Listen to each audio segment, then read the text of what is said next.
Assalamualaikum warahmatullahi wabarakatuh. Alhamdulillahil alamin bima fil qalbi min hawaditha wa khutur. Al-basir bima halla bil muslimina min syadadida wa qulub. Wassalatu wassalam ala al-habib al-mahbub Sayyidina wa maulana Muhammad سيدنا ومولانا محمد الذي بذكره تلين الشدائد والعسول وعلى آله وصحبه ونبيه المجيد أولو بقية ينهون عن الفساد في الأرض إلا قليلا ممن أنجينا منهم واتبع الذين ظلموا ما أتركوا وكانوا مجرمين. وقال تعالى أيضا ظهر الفساد في البر والبحر بما كسبت أيدي الناس ليذيقهم بعض الذي عملوا لعلهم يرجعون. صدق الله مولانا العظيم. Para habaib abna Rasulullah sallallahu alaihi wa alihi wasallam yang sama kita cintai dan hormati, terutama Sayyid Walid Al-Habib Al-Barakah Al-Habib Syekh Ibn Habib Al-Imam Al-Arifillah Al-Habib Abu Bakar bin Muhammad bin Umar السجاد متعنا الله والمسلمين بكل حياته الشريفة، وسيد الوالد الحبيب البركة الحبيب محمد بن علي بن عبد الرحمن الحبشي yang datang bersama saya dan bersama Robo Kiai.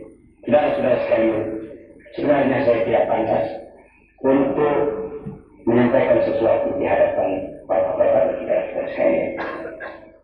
Apalagi di maqam Barihai, maqam daripada para awliya yang begitu besarnya. Namun sekadar sumbangan dan untuk menambah keberkahan dilihatul futuh wal muluk wal rusul wa tawbatan nasuh wa salah al-jasad wal ruh, saya mencoba dan memberanikan diri untuk sekadar menambah barakah tadi. Saudara-saudara sekalian, Rasulullah sallallahu alaihi wasallam datang ke dunia ini membawa tugas yang amat beratnya, di mana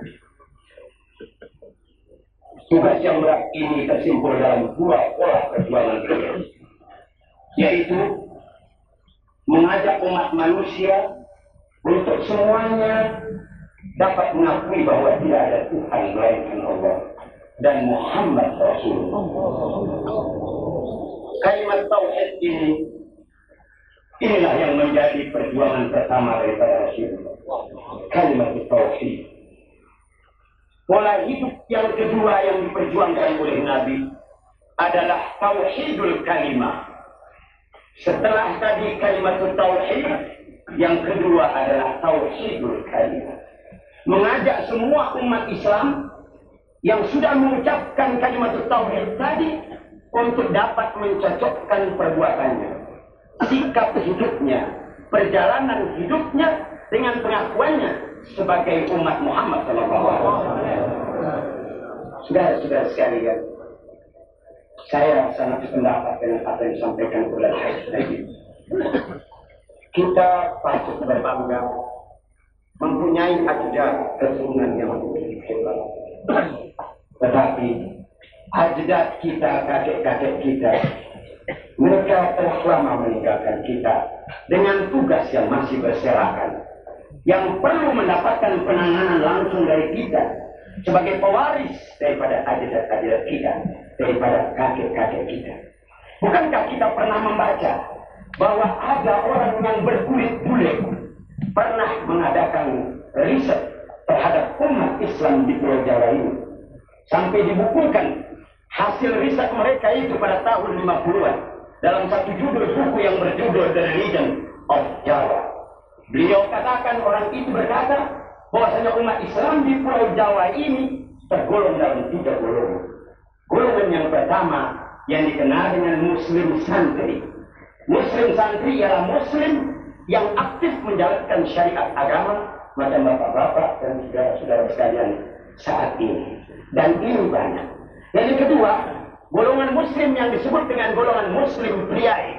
Golongan muslim priai adalah golongan muslim yang juga aktif menjalankan syariat agama macam kita, tetapi mereka masih mencampur adukan agama mereka, ibadat mereka dengan apa yang mereka pernah terima dari kakek moyang mereka yang tidak seagama dengan kita. Mereka masih menyembah kuburan. Saudara, sehubungan dengan ini, ada sementara orang yang mensamaratakan kita ini dengan mereka-mereka yang mengukuhankan itu kuburan. Dianggapnya kita ini kalau datang ke makam-makam karamah, makam-makamnya aulia, macam ke makamnya Al-Habib Abu Bakar bin Muhammad As-Segaf ini, mereka menganggapnya kita ini mentuhankan para aulia. Saudara-saudara, kita ini kenal Tuhan. Dari sejak kecil kita kenal Tuhan. Kalau tadi Al-Habib Abu Bakar Al-Arif Billah Sahibul Magam mengatakan bahwa diri beliau itu Al-Qutb, diri beliau itu Al-Ghaus, di mana kita apabila berhajat ada sesuatu yang menimpa diri kita atau keluarga kita, beliau menyiapkan diri beliau, begitu juga dengan para aulia lainnya, para aktaf lainnya, menyiapkan diri mereka untuk siap membantu kita dikala kita dihadapkan kepada problema hidup. Mereka mengatakan, kami siap. Sebut kami, panggil kami akan hadir. Ini tidak bertentangan dengan apa yang dikatakan oleh Rasulullah Sallallahu Alaihi Wasallam dalam kitab Al-Jami' As-Saghir dari Syekh Abdul Rahman As-Sayyuti, Syekh Abdul Rahman bin Abi Bakar As-Sayyuti. Di dalam kitab Al-Jami' As-Saghir, Rasulullah Sallallahu Alaihi Wasallam bersabda dalam makna hadisnya, "Idzan falatat dabbatu ahadikum fi ardi falatin falyunadi ibadallah falyunadi ibadallah fa inna lillahi fi ardihi hadiran yahbituha aw kama qala Rasulullah sallallahu alaihi wasallam." Rasulullah, junjungan kita yang kita ambil pelajarannya, mengajarkan kepada kita, hei umatku, apabila kalian berada dalam keadaan kesulitan, kehilangan apa saja, sesuatu yang menimpa musibah kepada kamu sekalian, panggil, ya ibadallah, hai hamba-hamba Allah. Hamba Allah, saudara, ini sabda Nabi pada saat beliau hidup. Beliau sampaikan kepada para sahabatnya, yang makna lengkapnya, hai umatku, apabila kalian ada kehilangan satu kendaraan di tengah-tengah gurun pasir yang tandus, di lautan gurun pasir yang tandus, di mana tidak ada satu manusia pun yang dapat mencari itu kendaraan kamu yang hilang, kalian cukup panggil ibadallah, hai hamba Allah. Hamba Allah itu terdiri daripada malaikat, terdiri daripada aulia, terdiri daripada akhbar, terdiri daripada para wali-wali yang besar. Karena apa? Fa inna lillahi hadiran yahdisuha. Maka Tuhan masih mempunyai makhluknya, hambanya yang bisa menahan itu atau mengembalikan barang yang kita sedang cari-carinya.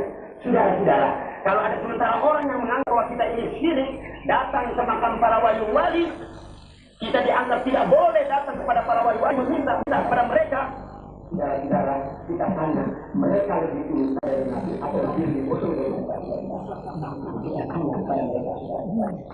Saudara-saudara sekalian, kalau kita datang kepada Habib Abu Bakar, kita datang kepada seorang wali, baik yang masih hidup ataupun yang sudah meninggal dunia, kita katakan, tolong ya Habib, tolong ya Habib. Saudara, kita kenal Tuhan. Orang tua kita dan guru-guru kita mengajar kita untuk mengenal Tuhan dari kecil. Kita bisa membedakan mana Tuhan dan mana manusia. Kalau kita katakan minta tolong, maknanya saudara-saudara, itu singkatan, ya Habibana Abu Bakar, tolonglah mintakan kepada Allah Subhanahu wa ta'ala. Kami banyak punya kepentingan, kami banyak punya urusan, keluarga kami dalam keadaan musibah. Tolonglah ya Habibana Abu Bakar, tolong sampaikan kepada Allah Subhanahu wa ta'ala. Saudara-saudara, itu yang dimaksud dengan kita yang datang ke makam para aulia. Saudara, saya kembalikan yang saya maksudkan tadi. Yang kedua adalah golongan muslim priai, yang mana saat ini golongan muslim priai mendapatkan pasaran. sudah mulai bikin banyak. Dari hari ke hari tambah banyak. Dari hari ke hari tambah banyak. Memang mendapatkan pasaran dan bagian dalam hidup di alam Indonesia yang mereka ini. Yang ketiga yang perlu mendapatkan perhatian yang serius daripada kita umat Islam, yaitu golongan muslim abangan. Golongan muslim abangan, ya golongan muslim yang namanya saja muslim, KTP-nya muslim, tetapi mereka tidak aktif menjalankan syariat Islam. Saudara tahu bahwasanya golongan muslim abangan ini pada saat saya menyampaikan ini dakwah, salah seorang direktur daripada Departemen Penerangan Agama, waktu saya bertanya kira-kira di Indonesia ini banyak yang mana dibanding dengan golongan pertama, golongan kedua dengan golongan muslim abangan. Dijawab oleh Direktur Penerangan Agama Departemen Agama, beliau menjawab bahwa di Indonesia yang terbanyak adalah golongan muslim abangan. Justru golongan muslim abangan ini, saudara-saudara, yang tidak aktif menjalankan negara Islam, tidak seperti saudara-saudara apabila datang sholat, zuhur, asar, maghrib, saudara sholat apabila datang waktu sholat, dan waktu puasa, kita semuanya puasa dan sebagainya. Golongan muslim ini tidak. Inilah golongan muslim yang menjadi sasaran empuk nantinya dari golongan-golongan di luar Islam yang akan membuat mereka itu menjadi saudara mereka seagama. Siapa yang bertanggung jawab kalau sampai golongan muslim abangan ini dari bulan ke bulan, dari tahun ke tahun bertambah banyak? Kita para habaib abna Rasulullah sallallahu alaihi wasallam yang pertama-tama yang akan bertanggung jawab di hadapan Rasulullah sallallahu alaihi wasallam. Oleh karena itu saudara-saudara sekalian, perlu kita perhatikan tidak dari apa yang diucapkan oleh Imam Tantawi Jauhari, para habaib umat Islam, mari memiliki harta yang sebanyak-banyaknya. Utlubud dunya lil akhirah. Cari dunia untuk akhirat. Karena sesuatu perjalanan beragaman, sarana agama, mau membantu yatim piatu, rumah pesantren, rumah sakit, dan lainnya dan lain sebagainya, tanpa mal, kata Sayyidina Ali, al-mal ruhul a'mal. Mulut adalah merupakan motor daripada kehidupan kita. Dan yang kedua, saudara-saudara sekalian, yaitu di samping al-mal, al-ilm. Al-ilm, mari saudara-saudara kita bersenjatai diri kita dengan ilmu dunia dan ilmu akhirat. Dan yang ketiga, yang paling penting dari semuanya itu tauhidul kalimah. Kita satukan kepemimpinan kita. Kita bersatu hati kita dahulu sebelum bersatu badan kita. Banyak orang bersatu badan, tahsabuhum jami'an wa qulubuhum syatta. Nampaknya bersatu, tetapi hatinya sayang, berpecah belah. Mudah-mudahan dengan berkat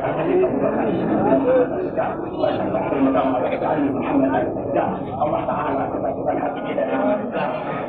La ilaha illallah. Assalamualaikum warahmatullahi wabarakatuh.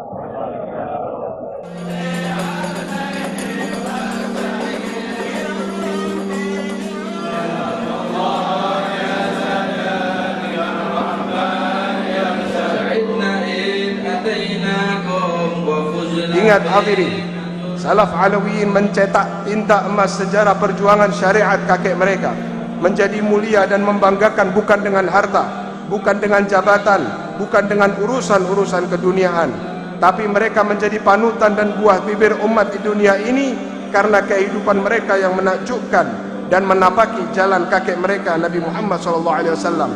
Sehingga wajib bagi kita untuk memperjuangkan secara total tata cara kehidupan salaf kita, cara kehidupan Al-Imam Al-Mugaddam, cara kehidupan Al-Imam As-Segaf, cara kehidupan Al-Habib Abu Bakar bin Muhammad As-Segaf.